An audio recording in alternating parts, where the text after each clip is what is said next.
നാളെ പുലർന്നാൽ എന്റെ പിറന്നാളാണ്. ജീവിതത്തിലെ ഏറ്റവും സന്തോഷകരമായ കാര്യങ്ങളിലൊന്ന്.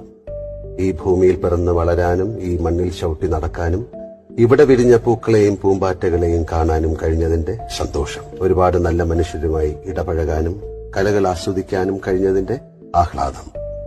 ഒപ്പം ദുഃഖവുമുണ്ട്. നാളെ പുലരുമ്പോൾ ഈ സുന്ദരമായ ഭൂമിയിൽ എനിക്ക് അനുവദിച്ചതിൽ 1 വർഷം കൂടി കഴിഞ്ഞിരിക്കുന്നു.